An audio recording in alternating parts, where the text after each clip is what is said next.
Prezados amigos e amigas, uma boa tarde, boa noite para todos nós. Que sigamos todos nessa sintonia que aqui nos envolve, de coração e de mente voltados para o mais alto, em busca das inspirações que aqui nos são trazidas em abundância. É uma alegria imensa poder estar de volta a Presidente Prudente, depois de alguns anos, revendo alguns corações queridos, conhecendo a outros, junto também de companheiros, de amigos e de amigas muito queridos ao nosso coração, e ainda mais especial para falarmos dessa dupla a quem tanto devemos, desses corações que se entrosaram numa simbiose de luz, que gerou, que segue gerando, que há de seguir gerando muitos frutos dadivosos para tantas e tantas vidas, como também espargindo tantas e tantas sementes de renovação.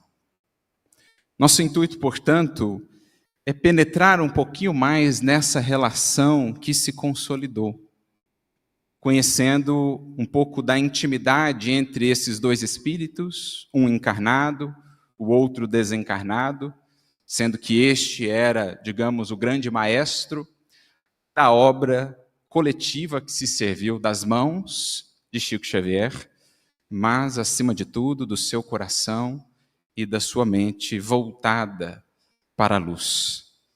Vamos buscar penetrar no âmago dessa relação, claro, buscando inspirações, buscando reflexões que nos sirvam também, para que de alguma maneira consigamos refletir no mundo essa luz que verte do alto para todas as criaturas, buscando na terra aqueles que se disponham a ser os seus refletores. Esse é o nosso intuito. E para isso nós contamos com algumas obras, alguns textos na literatura espírita que nos permitem, que nos possibilitam essa grata satisfação de convivermos mais estreitamente, intimamente com esses dois espíritos. São tantas as obras que foram produzidas por essa dupla, ou pelo Chico, juntamente a outros espíritos que estavam sob a batuta de Emmanuel, mas existem algumas que tratam das intimidades, e obras que, desde que as pudemos conhecer, muito nos falaram ao coração, por nos mostrar esses bastidores da mediunidade, muitas vezes ignorados, que nos falam das lutas, dos sacrifícios, das renúncias, das lágrimas, mas também do bom humor que presidia essa relação, do carinho paternal de Emmanuel para com Chico, bem como para com os espíritos que estavam ali no entorno do Chico, especialmente, por exemplo, no período ainda de Pedro Leopoldo, quando ele estava muito próximo à família Joviano, família essa que o acompanha, grupo de espíritos que estão juntos há muitos e muitos séculos. Uma das obras conhecemos há mais tempo e já relemos mais de uma vez, tal a importância espiritual que vemos nessa obra. E é a partir dela que vamos ter o nosso ponto de partida aqui da reflexão, inclusive é dela que nós tiramos esse título, aparentemente diferente, um luminoso cais de ideias. Né? O que é essa ideia aí do cais? Que cais seria esse? Né? Um porto, aquele local onde o navio, o barco pode aportar, fixar-se? É um registro que se encontra na obra denominada Testemunhos de Chico Xavier. Creio que todo médium, recentemente falamos sobre isso em uma outra palestra que fizemos, Mediunidade Gloriosa, todo médium deveria ter a experiência de leitura dessa obra, para que veja o que de fato foi a mediunidade de Chico Xavier, para além dos louros, das glórias que muitas vezes projetamos naquele que muito justamente foi denominado um apóstolo da mediunidade, mas é preciso conhecermos o que de fato é mediunidade com Jesus. O que é essa construção interior, silenciosa, na maioria das vezes, que se reflete depois no pão do céu que desce às criaturas por meio daquelas mãos, por meio daquelas palavras, por meio daquele serviço, daquele trabalho. E em determinado momento, então, dessa obra, que vamos depois juntar a uma outra obra que também trata dessas intimidades, nós vamos encontrar, pelo menos na edição que eu tenho aqui, no capítulo de número 36, não sei se é o mesmo capítulo em todas as edições, um trecho, uma definição que Emmanuel traz para o Chico, que creio é muito pertinente para todos nós. Porque se aqui falamos da mediunidade ostensiva, luminosa de Chico Xavier, é preciso que todos nos vejamos também convidados a essa tarefa da intermediação. Nesse sentido, o que o Gustavo nos trouxe aqui foi muito útil. Esse conceito mais amplo de mediunidade que Emmanuel nos traz. A flor, por exemplo, como médium de um perfume. A ideia do intermediário. E aqui a gente pode recorrer ao próprio Kardec, quando, no capítulo 14 da segunda parte de O Livro dos Médiuns, ele trata dos médiuns. Logo no primeiro parágrafo dessa parte, desse capítulo, item 159, ele vai trazer, em verdade, duas definições de mediunidade. Porque, em não fazendo essa conceituação, em não entendendo isso, alguém poderia dizer, mas eu não sou médium. Tá, você pode não ser médium em uma definição, mas na outra certamente você é. Nessa definição de intermediação, de intermediar alguma ideia, algum propósito, algum valor, algum princípio, algum sentimento, todos nós podemos ser intermediários nesse sentido. E é o que Kardec, muito sabiamente, inspirado, por óbvio, pelos Espíritos, faz. Para que a obra, por exemplo, O Livro dos Médiuns, não se dirigisse apenas a médiuns no sentido mais estrito da expressão, em que a faculdade é bem caracterizada, é bem definida, os efeitos são patentes. Então, ali Kardec traz um sentido mais amplo de mediunidade, quando ele diz, todo aquele que sente um grau qualquer a influência dos espíritos é, por isso mesmo, médium.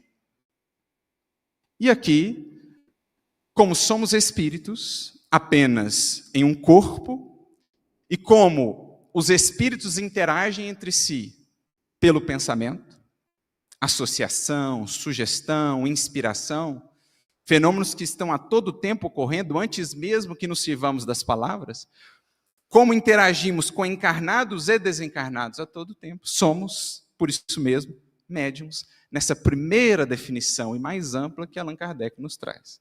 E aí depois, então, é que ele traz a definição mais específica, diríamos stricto sensu, senso estrito. Em geral, no entanto, utilizamos esse termo, essa denominação, para aqueles em quem a faculdade é bem caracterizada e se mede ou é vista por efeitos patentes. Então já temos aqui claramente para nós que, ao estudarmos a mediunidade de Francisco Cândido Xavier ou de qualquer outro médium reconhecido pelo seu trabalho, pela sua tarefa, o fato de não sermos médiuns nesse sentido mais estrito, não nos afasta do quanto essas vidas e essa intermediação que eles efetuaram têm a nos ensinar. Esse é o primeiro ponto de contato que nós queríamos fazer aqui. E é, de certo modo, o que Emmanuel vai trazer para nós na sua definição de mediunidade. Aqui falando na intimidade com o Chico, conceito esse, ou trechinho esse, que felizmente chegou até nós por meio dessa obra. Só para quem não conhece, é uma obra em que nós temos ali as cartas trocadas pelo Chico e pelo presidente da Federação Espírita Brasileira à época, Vantuil de Freitas,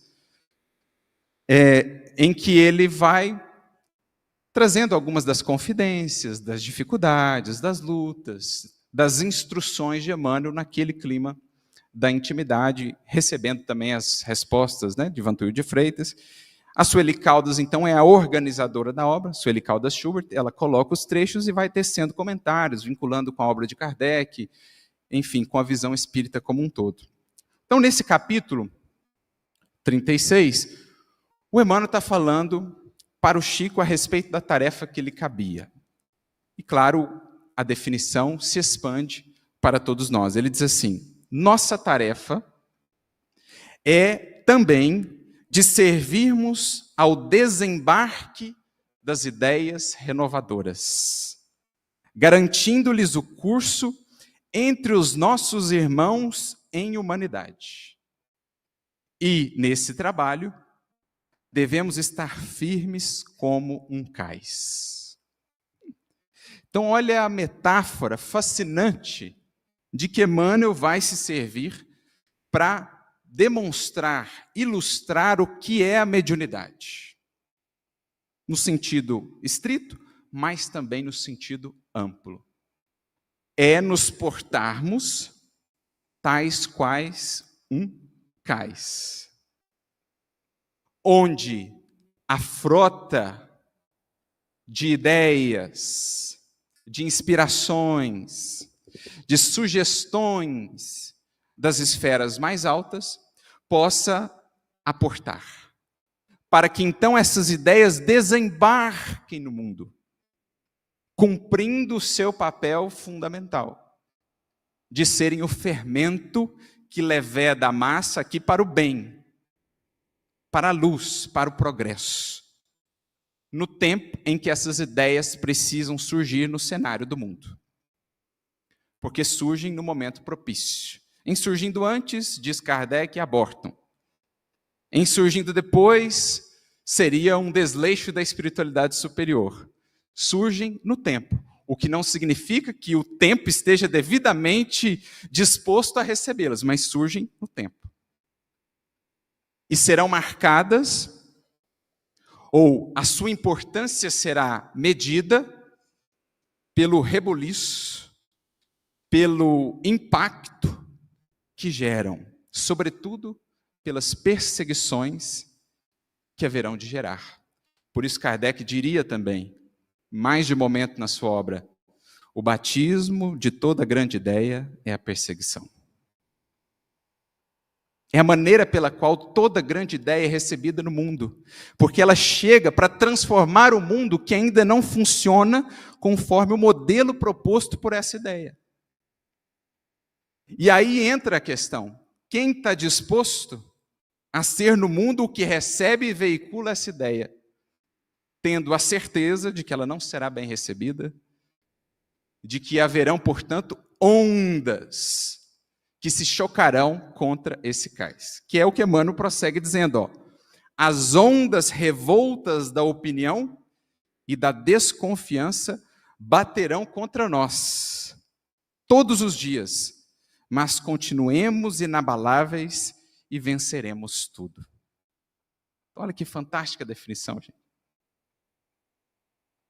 O papel do intermediário, do intermediador, do médium, seja aquele da faculdade expressa, ostensiva, seja qualquer um que se volta para a luz, é construir firmeza, é construir estabilidade, resistindo às vagas, às ondas que certamente surgirão.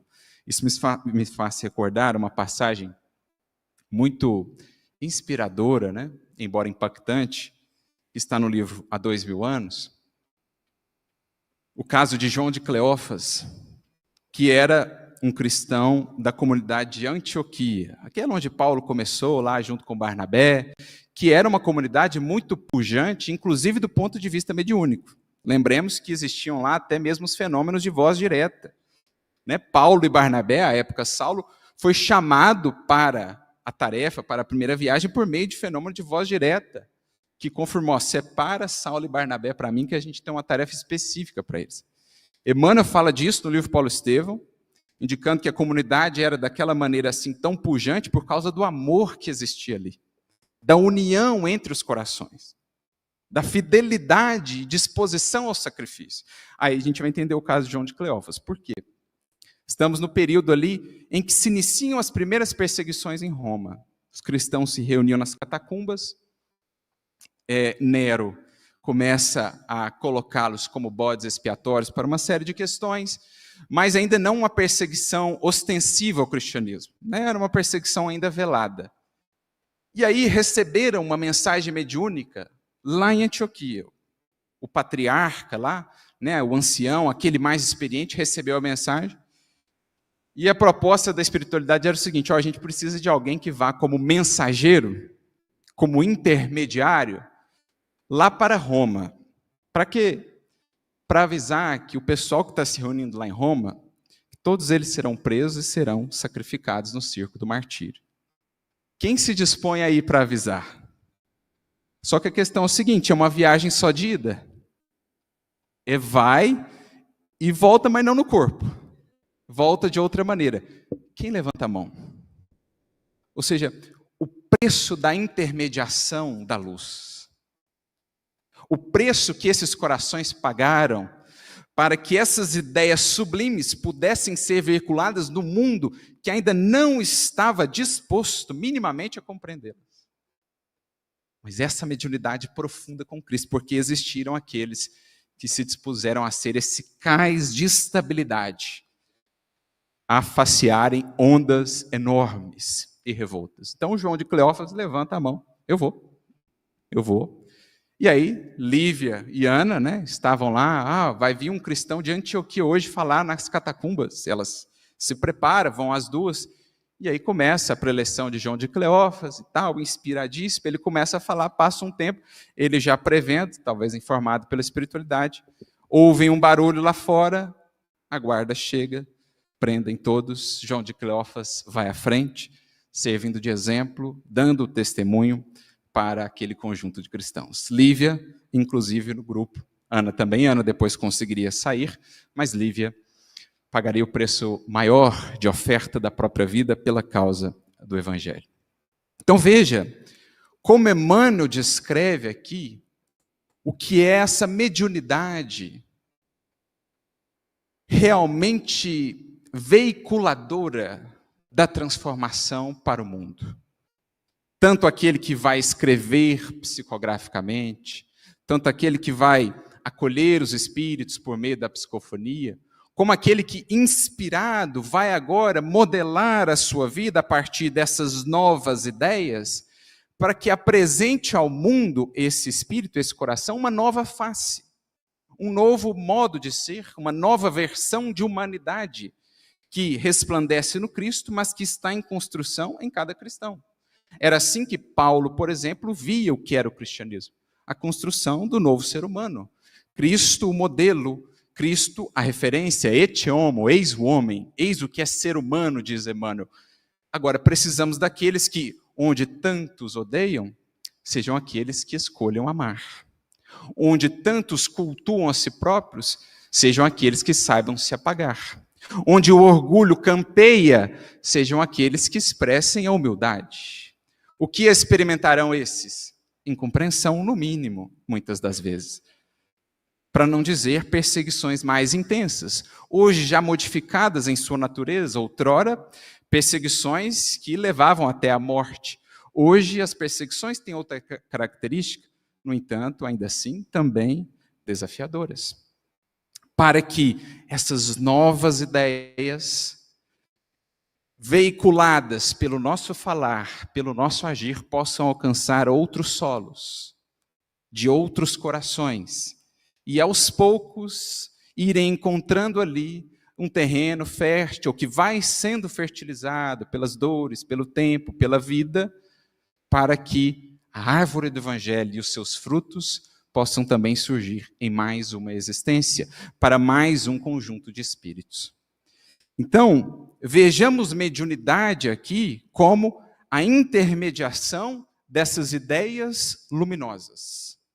Para o médium, estricto senso, mas para todos nós, discípulos de Jesus, essa é a proposta.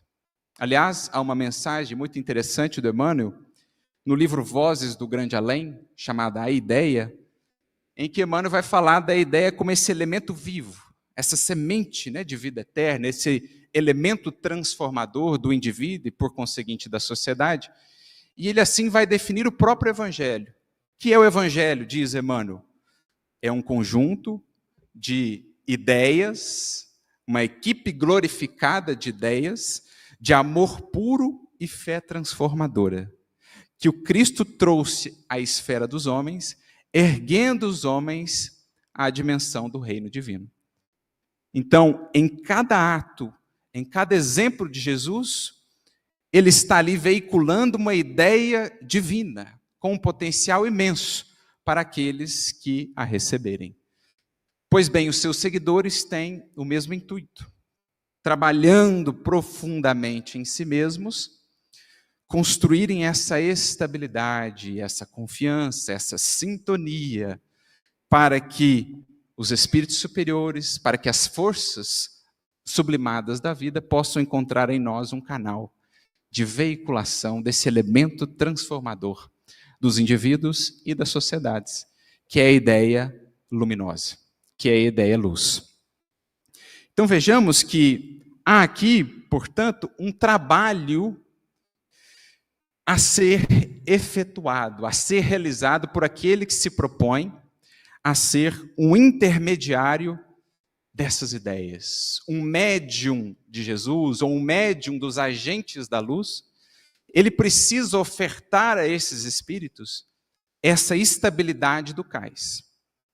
Primeiro, estar disposto, reconhecer e estar disposto que as lutas virão, as ondas da opinião, da desconfiança, da incompreensão, se baterão contra ele. Mas aí o trabalho que lhe cabe de intimidade, de comunhão, de sintonia com Jesus, o trabalho interno e silencioso da mediunidade, para que ele ofereça à espiritualidade a possibilidade desse intercâmbio, a possibilidade da sintonia. Porque, em verdade, gente, qual o principal contributo da mediunidade específica, né, a faculdade ali bem desenvolvida ou bem definida numa vida, ou qual a finalidade do evangelho em nossas vidas, senão nos induzir a esse trabalho de construção em nós de uma ambiência mais adequada para a sintonia com o alto e para que expressemos na vida, no mundo, no contexto onde estamos, aquilo que já nos encanta, aquilo que já nos atrai e que sabemos será útil não só ao nosso progresso, mas também da humanidade. Um compromisso, portanto, com a mediunidade, seja qual for o seu sentido, a sua configuração, é um compromisso, no fundo, com uma construção interna, com o nosso aperfeiçoamento. Para que essa mediunidade alcance os seus fins, é imprescindível, faça o espírito esse trabalho de natureza interior. Até para que ele não se desvie, não se perca. No caso de uma faculdade mais bem definida, todo médium saberá o desafio imenso para, digamos, domar, educar essa mediunidade, esse mundo nosso interior, para que saibamos lidar melhor com as influências exteriores que serão mais acentuadas quando existe essa sensibilidade mais apurada. Então a gente passa a ver que a mediunidade ela tem um objetivo primordial. Para além de servir à sociedade como um todo, a outros espíritos, antes de mais nada, ela é um elemento indutivo de educação para o espírito que a detém, ou que se propõe a trabalhar com ela, para que ele consiga ofertar essa estabilidade às forças superiores que dele se servirão. Então a gente vê isso não só no Chico, em todos os médiuns, ou, melhor dizendo, até mesmo no Chico. Porque muitos pensarão que o Chico então veio pronto, que não teve um trabalho de construção, mas a gente vê por essa intimidade entre ele e Emmanuel no livro Testemunhos de Chico Xavier, bem como num outro livro também muito interessante, o qual lemos há algum tempo, chamado Deus Conosco. O livro Deus Conosco é dentre um conjunto de livros que foram resultado, que são o produto das mensagens recebidas ainda em Pedro Leopoldo, lá na década de 30, 40, se não me falha a memória, mensagens essas recebidas no culto da família Joviano. Como sabemos, Chico trabalhava na Fazenda Modelo, Rômulo Joviano era o chefe do Chico, lá na Fazenda Modelo, e ele era muito próximo, então, a essa família. Rômulo esteve envolvido também com as atividades do Luiz Gonzaga. Era ele quem fazia esse link, essa intermediação entre o Chico e a FEB no Rio de Janeiro. Então, ele que levava os manuscritos, trazia de volta, ele que sugeria correções também, juntamente com Emmanuel. É um trabalho fascinante, assim, você poder acompanhar esses bastidores. E ali, as mensagens recebidas nesse clima familiar. Mensagens essas que foram compiladas em 4 livros, até onde temos ciência. 3 deles com as mensagens do Neio Lúcio, que era Arthur Joviano, pai do Rômulo já desencarnado, o espírito também muito conhecido por nós, é o mesmo que Neio Lúcio do livro 50 anos depois. Então essas mensagens estão no livro Sementeira de Luz, Sementeira de Paz, Colheita do Bem, organizados pela própria filha do Rômulo, a Wanda Joviano. E existem as mensagens do Emmanuel, nesse círculo familiar, que estão compiladas no livro Deus Conosco. E aí é fantástico, porque a gente pode ver melhor, sentir melhor, o que era a relação entre Emmanuel e Chico, no clima da intimidade. Também com a família Joviano, né, os demais espíritos ali que faziam parte daquele grupo, a gente consegue ver esse aspecto mais humano, não tanto técnico da mediunidade, como veremos, por exemplo, numa obra que traz algo dessa relação de maneira velada. No livro Nos Domínios da Mediunidade, quando vamos no capítulo 16, Mandato Mediúnico, tem ali a descrição de um caso de mandato mediúnico, ou seja, uma mediunidade exuberante, que tinha uma tarefa muito importante, uma missão. E aí fala-se do coordenador dessa mediunidade, das tarefas envolvendo essa mediunidade, que atendia pelo nome de Gabriel, e o nome da médium era Ambrosina, irmã Ambrosina. Pois bem, ali estão esses dois, com nomes trocados, Emmanuel e Chico, descritos para nós nessa simbiose de luz que se estabeleceu entre eles e os demais espíritos que se serviam desse sistema, que quase que se fundiu numa coisa só, Emmanuel e Chico, desse binômio de trabalho com Jesus. Então ali a gente tem uma descrição mais técnica do que é o processo mediúnico, a integração da mente do médico, a mente do espírito e tal. Mas no livro Deus Conosco nós temos a intimidade familiar.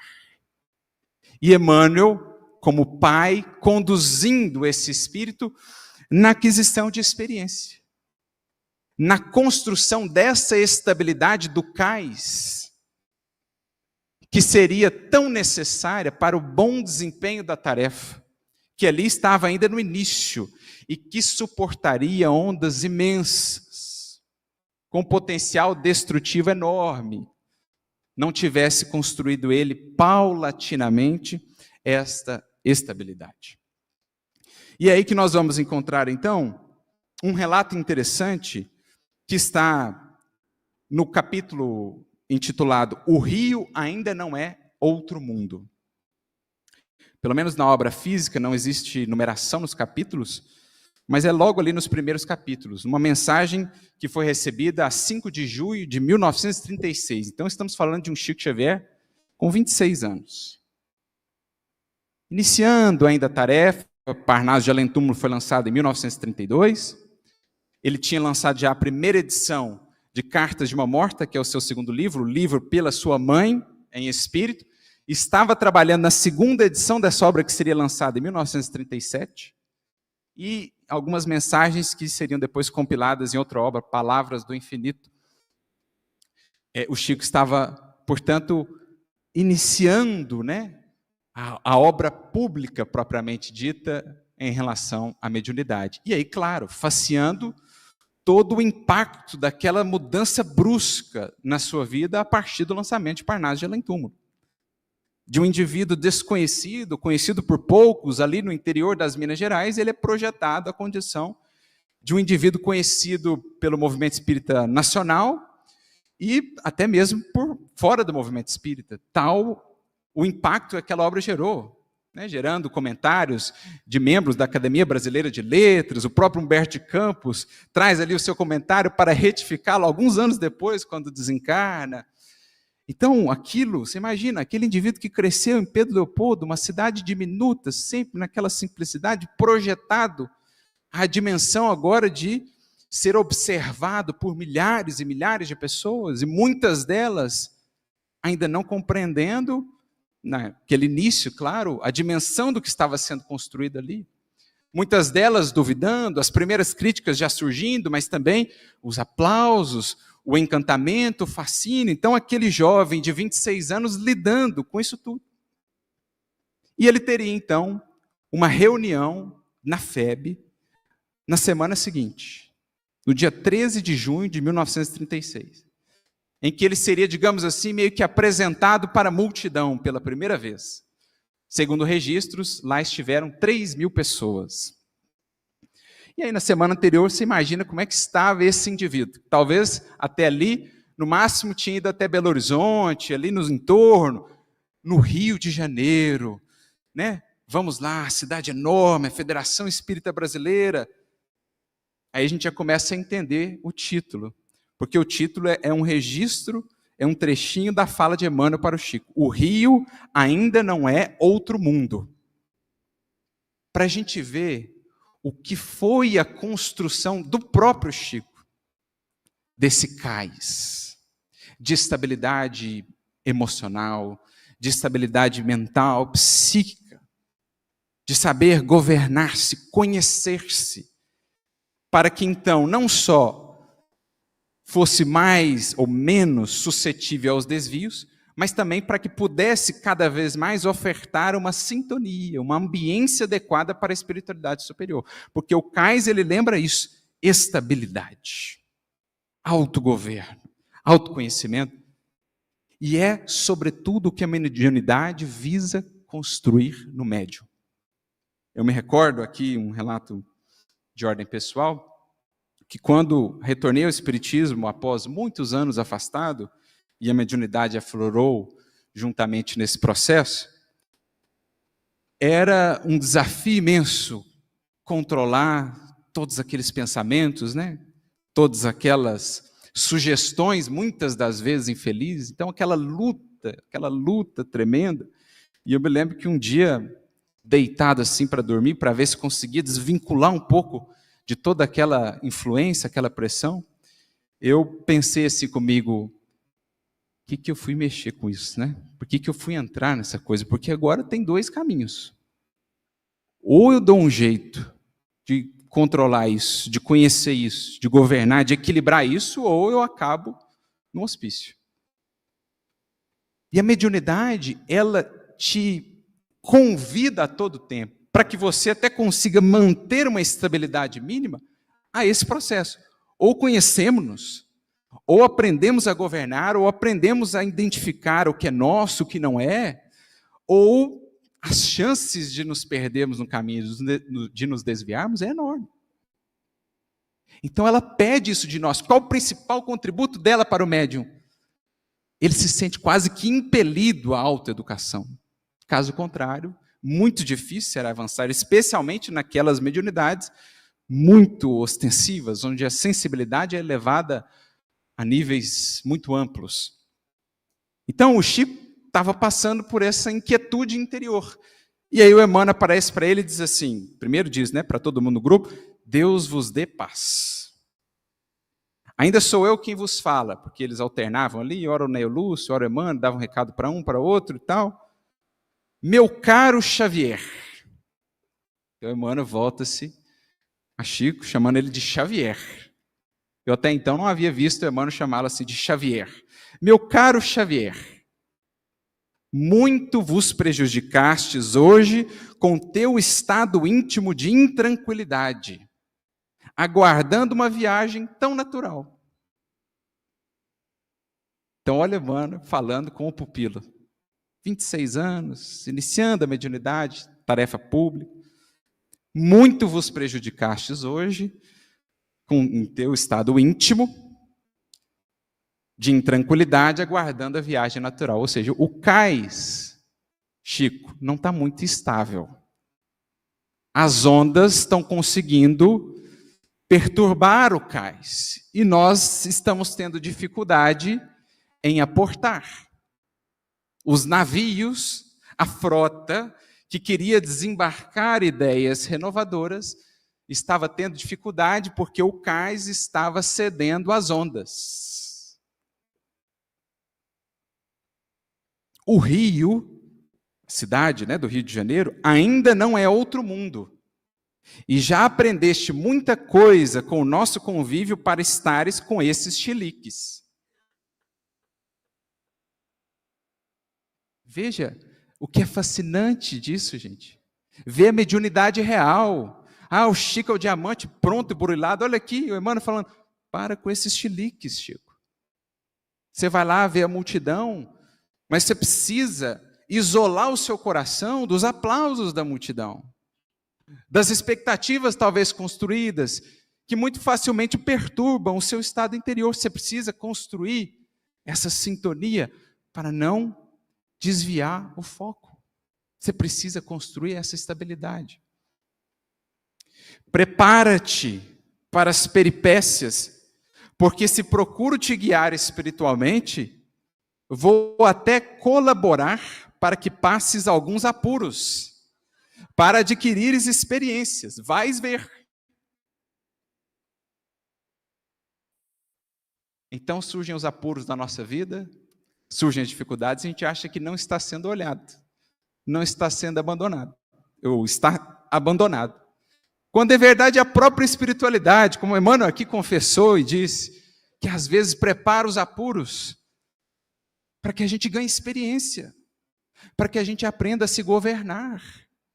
Porque se a gente for assim tão suscetível a qualquer mudança de vento, a qualquer onda, que sintonia a gente pode ofertar para que as ideias renovadoras possam desembarcar nesse mundo? Por isso que Emmanuel também vai dizer, muitas das vezes, lágrimas nos lares terrestres são sorrisos nos lares celestes. Não porque os espíritos superiores folguem com o nosso sofrimento, mas é porque se vê ali na condição daquele indivíduo que cuida da lavoura, que depois de podar a árvore, descansa tranquilo na certeza de que agora ela vai desenvolver-se melhor, vai produzir mais. Então, Chico, prepara-te para as peripécias, porque até eu mesmo vou organizar, colaborar aqui espiritualmente com algumas, para que você ganhe experiência, como se deu no caso, tão conhecido caso da revista Cruzeiro. Depois que tudo passou, o Chico profundamente triste, depois que saiu a reportagem, e ele vai falar com o Emmanuel, por que você permitiu isso? Como é que você deixou, Emmanuel? Os indivíduos que fizeram a reportagem acharam que tinham saído ilesos, mas o Emmanuel deu lição para o Chico e para os dois, porque eles acharam que tinham conseguido enganar, que ele era só um caipira lá ingênuo, que esse negócio de mediunidade era só história. Quando chegam lá depois e abrem o livro que receberam, está lá o nome deles grafado na dedicatória que Emmanuel coloca. Só foram ver anos depois. Aí um deles até na entrevista falou, por isso que eu nunca mais mexi com essas coisas de espiritismo, de nada, porque depois dessa... Então Emmanuel deu lição para os dois, em silêncio. Olha a sutileza. Não desmascarou ali, não fez escândalo, não. Pôs uma mensagem, que Deus os abençoe, e o nome do indivíduo. Foram ver anos depois. E deixou o Chico passar pela experiência. Ora, Chico, por que eu deixei? Porque essa era uma questão, esse era um filtro que você tinha que ter tido. Mas fica tranquilo, Jesus foi para a cruz, você só foi para Cruzeiro. Então veja que o Emmanuel preparava as peripécias. Para quê, gente? Para ensinar o Chico, para estimular o Chico a construir ano a ano, dia a dia, paulatinamente, a estabilidade que ele precisava para as buchas que viriam depois, sempre numa jornada crescente de fortalecimento. Porque mediunidade com Jesus verdadeiramente é isso. O quanto eu quiser crescer em termos de maior possibilidade de serviço, de alcançar novas esferas mais elevadas de inspiração, eu também preciso crescer para baixo, em termos de lidar com a minha sombra, de ir fundo nas raízes, para ter estabilidade para aguentar. Porque a mesma sintonia que alcança esferas sublimadas é que vai descer as esferas mais sombrias. Se eu acendo uma luz aqui, imaginemos a mediunidade, ela não ilumina só para frente, ela ilumina para trás também. Então, quantas esferas na luz que eu penetro são esferas de sombra que o médium mais sensível vai ser chamado a penetrar, porque a sensibilidade é a mesma. Mais sensibilidade para a luz é também mais sensibilidade para a sombra. É como a árvore que quer crescer para o céu, mas precisa crescer também muito fundo dentro da terra, não no sentido de materialismo ou apego à matéria, mas de conhecimento de si mesmo, lidar com a nossa lama, lidar com o nosso passado e estarmos dispostos a lidar com a sombra humana, com os espíritos sofredores. Porque que mediunidade de luz seria essa que lida só com a luz? Qual o sentido disso? Se o papel da mediunidade é justamente intermediar. Ela vai intermediar a luz para quem? Para a sombra. A alegria dos céus, diz André Luiz, é esvaziar os infernos. Então, cada degrau, tem um amigo que fala muito disso, né, nosso querido Wagner Paixão, ele fala, cada degrau que o médium sobe, ele alcança para cima, é mais um degrau que ele também alcança para baixo. Que é o trabalho sine qua non do crescimento efetivo na mediunidade com Jesus. Então prossegue Emmanuel dizendo, às escondidas, hei de me rir de tuas coisas de menino. A gente pensa no Emmanuel só, né, naquela feição carrancuda, às vezes muito disciplinador. Olha, Emmanuel, aqui um bom humor. Aliás, esse livro Deus Conosco nos mostra uma outra feição do Emmanuel, que é a feição de fato, é a feição do dia a dia, a gente que se detém só naqueles momentos mais firmes dele, que eram absolutamente necessários também, mas ele fazia sempre essas brincadeiras, um tom de bom humor aqui, hei de rir das tuas coisas de menino. Porque a gente vai crescendo, e aí já não mais as coisas de menino, como disse Paulo. Um dia eu pensava como menino, fazia as coisas de menino, mas desde que deixei de ser menino, passei a encarar a vida por outro prisma, por outra perspectiva, também Chico Xavier. Tua mãe, hoje, não conseguiu as suas narrações do infinito por causa do teu estado assustadiço e nervoso. Então, naquele dia, simplesmente Chico Xavier não conseguiu dar passividade para fazer a psicografia. Olha só, gente. Teve um dia que Chico Xavier não conseguiu conectar, os espíritos não conseguiram usar Chico Xavier para fazer a psicografia. Por quê? Por causa da intranquilidade, por causa da instabilidade daquele coração, daquela mente, ante o mundo novo de desafios que se desdobrava perante ele. Prejudicaste-me também na exposição de minha resposta e conseguiste quase subverter a ordem em nosso ambiente hoje. Não só ele não conseguiu dar passividade à mãe, como também não deu ao Emmanuel. O Emmanuel diz mais, você quase que atrapalhou a reunião inteira hoje, Chico. Se tinha alguém prejudicando a reunião inteira hoje aqui, era Chico Xavier.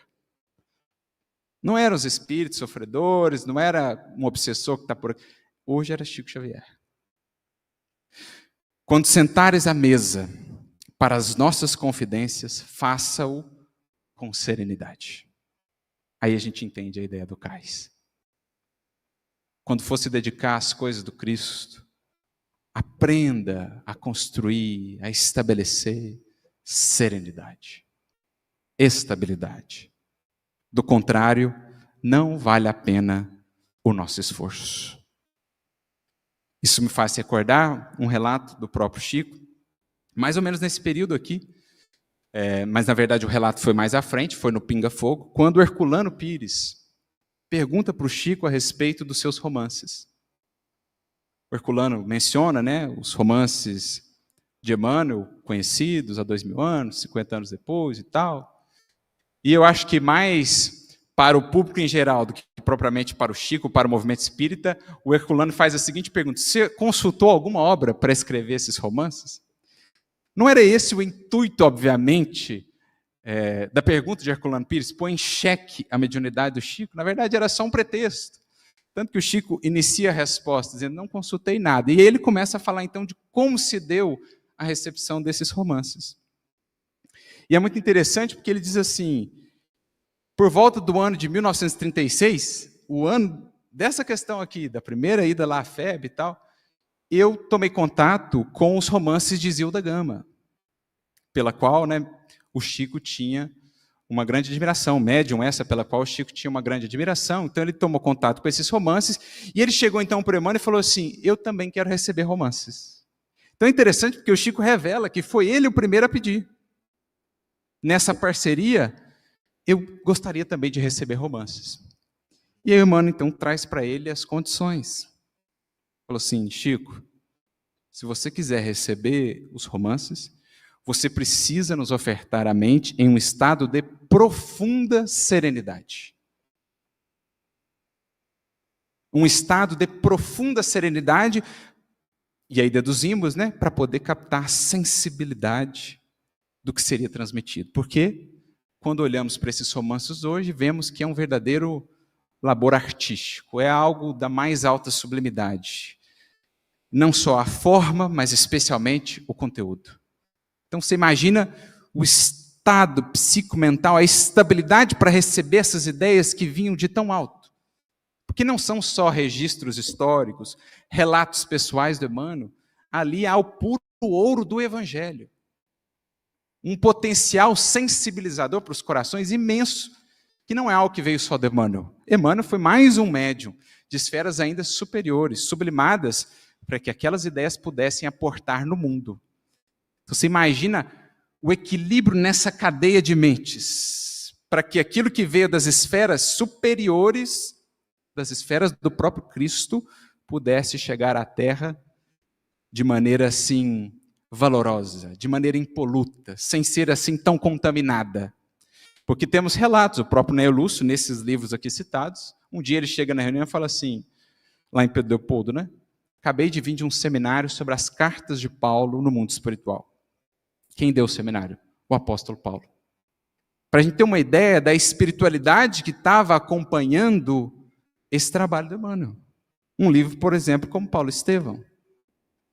Então era preciso uma cadeia muito segura, muito sólida, uma estabilidade muito grande, para que essas ideias pudessem chegar com todo o seu potencial luminoso e transformador.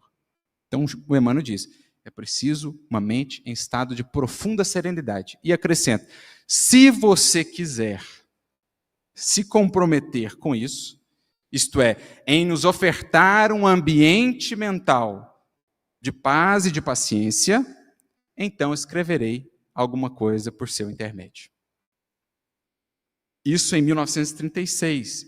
E o Chico então revela no seu relato, à época eu não conseguia ofertar esse estado, primeiro porque é muito novo, a gente viu aqui pelo outro caso que citamos, também por questões familiares, à época o Chico estava ali ajudando a cuidar de 14 crianças, entre sobrinhos e os irmãos mais novos, porque ele, como acabou não casando, acabava sobrando para ele muitas daquelas crianças, além dos outros afazeres, atividade crescente dentro da seara espírita.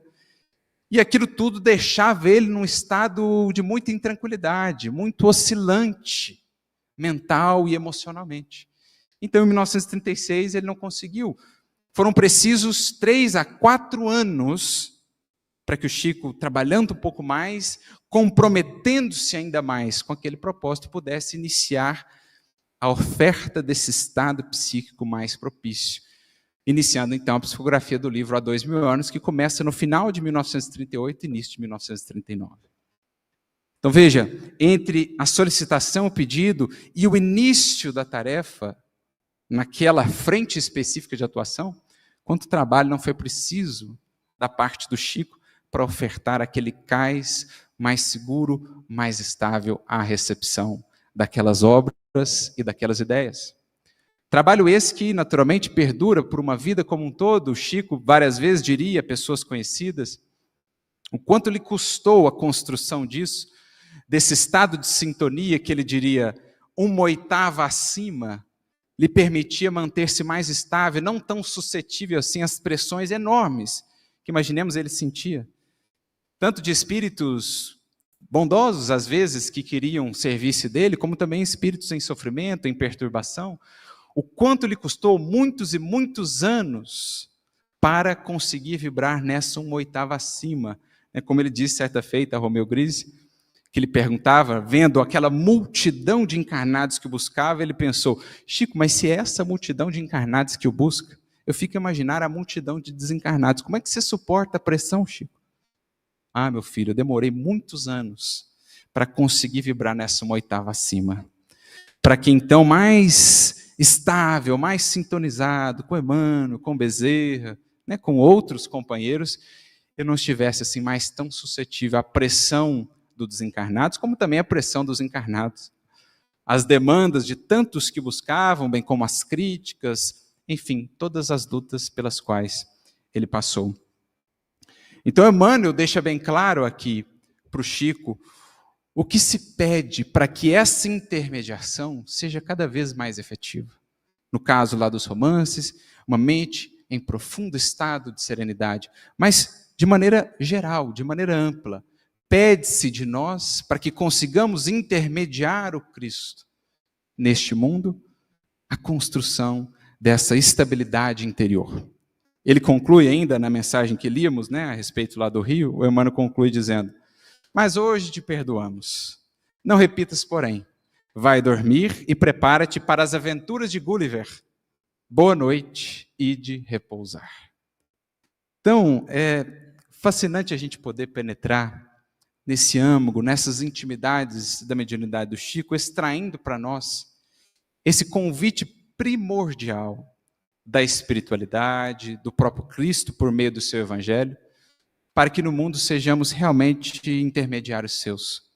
Especialmente no mundo em nossos tempos, tem refletido muito a respeito disso, o mundo de nossos tempos já é em si mesmo muito turbulento, caracterizado por essas ondas a representarem, por exemplo, as tantas ideias, as tantas informações que nos visitam dia a dia, das mais diferentes naturezas, dos mais diversos teores, e tudo isso se choca contra nós, a avaliar, digamos assim, qual o estado da nossa mente, qual a estabilidade que já conseguimos construir com Jesus.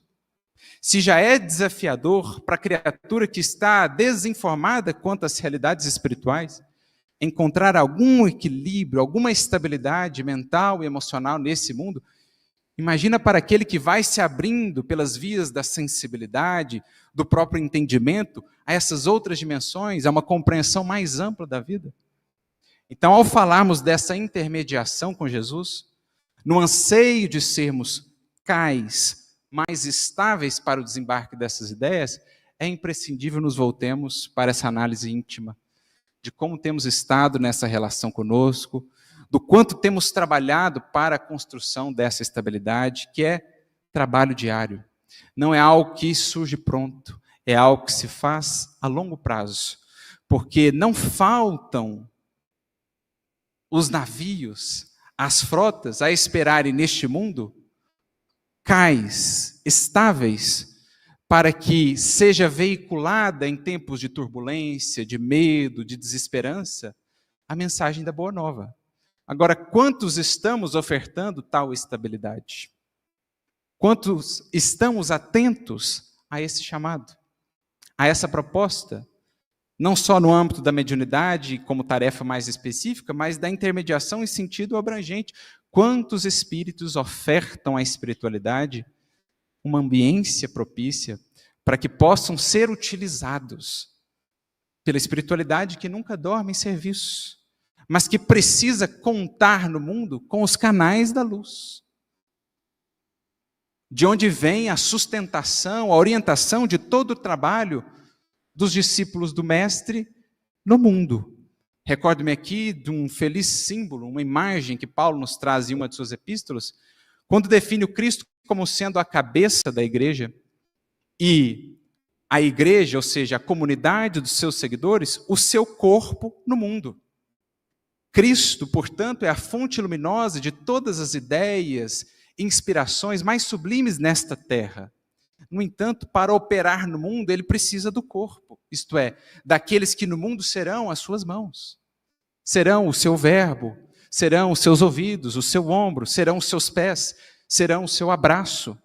Essa função primordial do discípulo, enquanto aqui no mundo, ser para o Cristo, ou para os mensageiros do Cristo, aquele disposto a corporificar as ideias, as inspirações, que vertem sem cessar. Quantos, no entanto, estão ofertando essa ambiência, permitindo essa conexão, para que a cabeça se sirva do corpo? Por isso, quando Saulo, à época já Paulo, se encontrava na cidade de Filipos, juntamente com Silas, para a tarefa da divulgação do Evangelho, em determinado momento eles encontram ali uma médium chamada pitonisa naquele momento, naquele contexto, que tinha suas faculdades utilizadas ou aproveitadas por certos indivíduos que oferiam recursos monetários daquelas faculdades. E Paulo e Silas fazendo o trabalho da divulgação, as curas e tudo mais, os espíritos, por meio daquela pitonisa, começam então a exaltá-los, a glorificá-los. Vejam os emissários do Senhor, vejam os enviados divinos e tal, aquela exaltação, aquele incenso, até que um dia Paulo então volta-se para aqueles espíritos e diz: é cessada essa postura. Né? E com aquela autoridade moral, também secundado pela espiritualidade, os espíritos então param de se manifestar por meio daquela médium. A faculdade dela, entre aspas, desaparece. Como diz Kardec, se não há espíritos, por mais que se tenha predisposição orgânica, não haveria faculdade mediúnica. Só que isso despertou a ira, né? Naturalmente, daqueles que se aproveitavam daquela faculdade. Por conta disso, Paulo e Silas são presos, flagelados, enfim, o preço da tarefa. Mas antes dessa prisão, o Silas ficou meio sem entender. Então, ele falou assim: mas por que você repreendeu o espírito? Ele não estava ajudando a gente? Ele falava que o nosso trabalho é valioso, é divino, que a gente era enviado do alto e tal. Não entendi, Paulo. E aí Paulo fala, então, por acaso nós acabamos a tarefa? Quem está em pleno exercício da tarefa ainda pode acumpliciar-se com tais exaltações? Colhamos no máximo isso talvez como um estímulo a aperfeiçoarmos sempre, a estarmos sempre vigilantes. Mas esse tipo de incenso não convém a quem ainda não concluiu a tarefa. Porque, como diria Emmanuel, numa jornada de 10 léguas, quem andou 9,5 ainda está na metade do caminho. A última meia légua você pode pôr tudo a perder. Você pode comprometer tudo que você fez nas 9,5 léguas anteriores. Então Paulo repreende. Aí o Silas então vai para o outro extremo. Ele fala, então, beleza, é proibição mesmo, é proibição de Moisés. Temos que cortar qualquer contato com o alto, qualquer intermediação.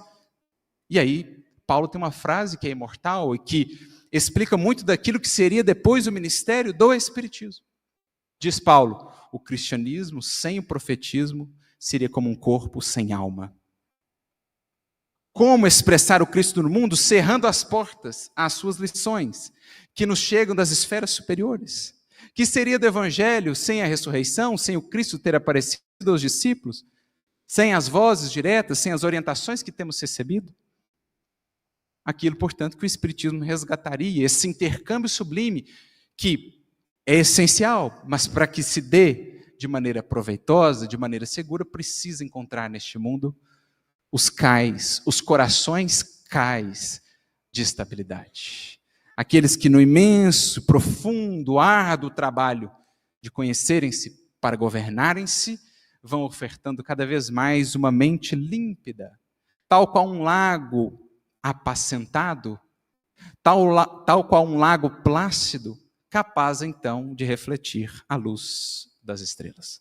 Porque como refletir a luz das estrelas no lago agitado? Como ver esse reflexo das estrelas cadentes, dos Espíritos do Senhor, se a eles não ofertarmos a placidez desse lago? O trabalho, portanto, de construção dessa paz interior.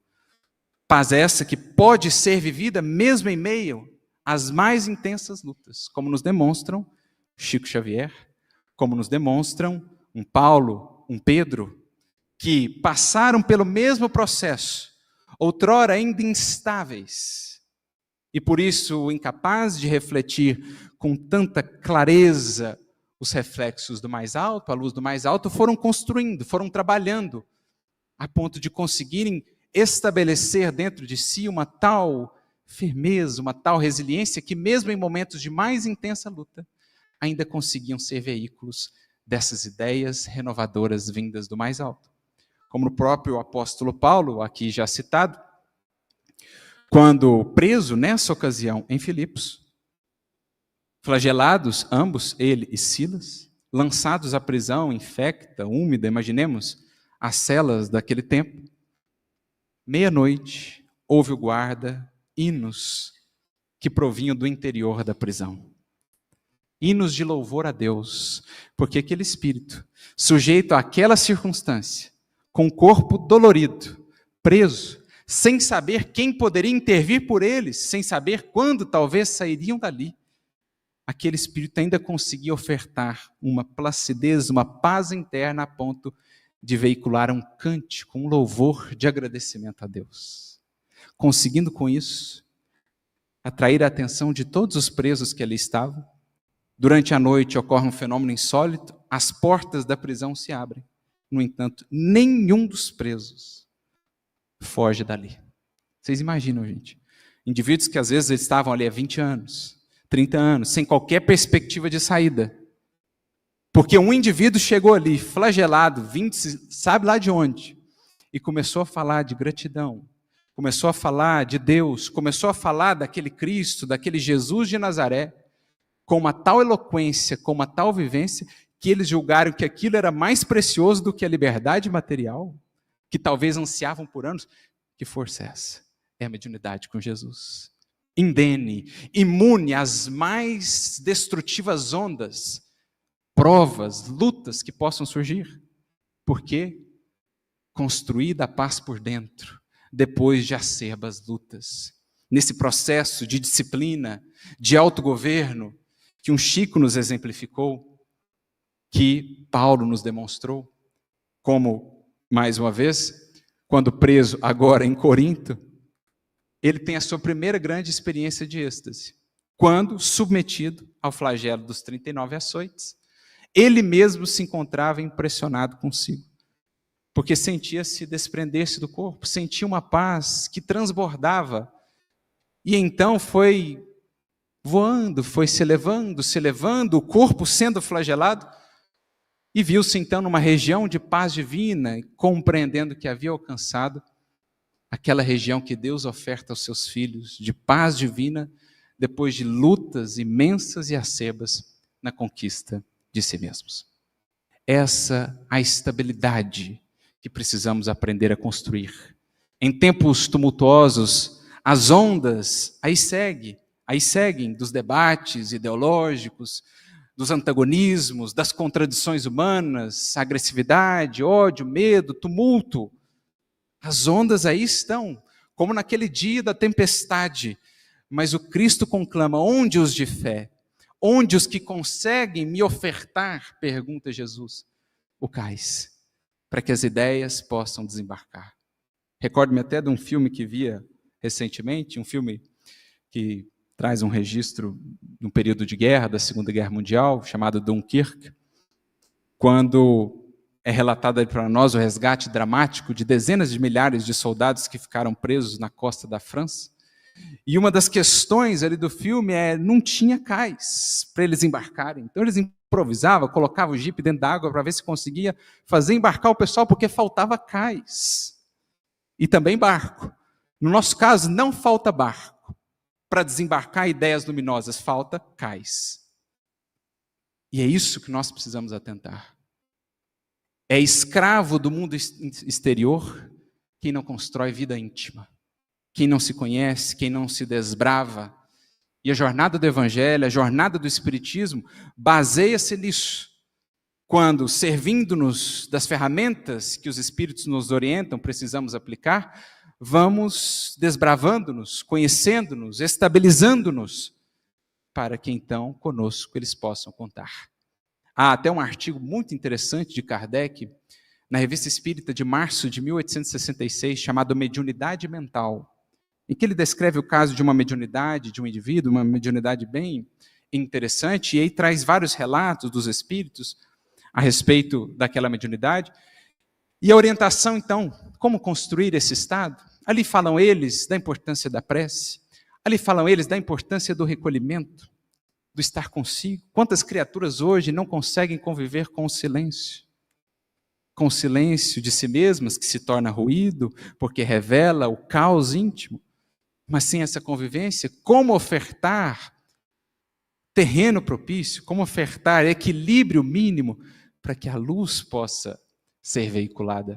Então, quantas criaturas vivem essas lutas? Daí a importância da prece, do recolhimento, também, dizem lá os espíritos, da vontade de ser útil, do trabalho em favor do bem. Todas essas ferramentas essenciais para que essas faculdades em nós desabrochem.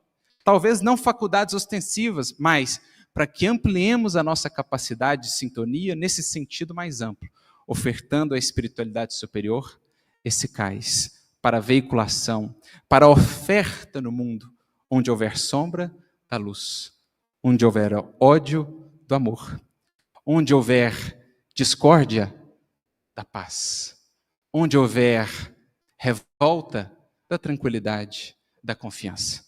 É isso que se nos pede. É isso que os tempos tumultuosos, de ondas elevadas que assustam-nos, nos pedem. É mais uma vez o mundo passando pelos seus períodos de transição.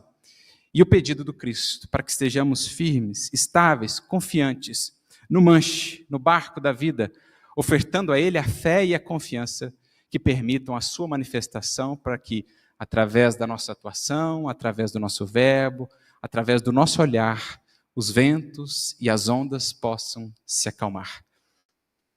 Mais uma vez lembramos, a espiritualidade está aí, nunca esteve tão ativa como agora, esperando encontrar tomadas, canais por onde possam desembarcar tais ideias, elementos renovadores para os indivíduos e para as sociedades. No entanto, é preciso aprendermos a ofertar esse cais.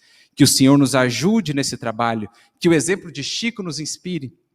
O quanto pode um cais, um porto, que se faça estável para a luz. Que dirá quando tivermos centenas e centenas desses cais no espiritismo, fora dele, espalhados pelo mundo, para que as ideias então possam desembarcar em abundância, inaugurando para a humanidade um novo tempo, enfim, a era do Espírito, que se afirma, que já se anuncia no horizonte, para além de quaisquer sombras e quaisquer nuvens temporárias. Que Jesus nos abençoe a todos, muita luz e muita paz.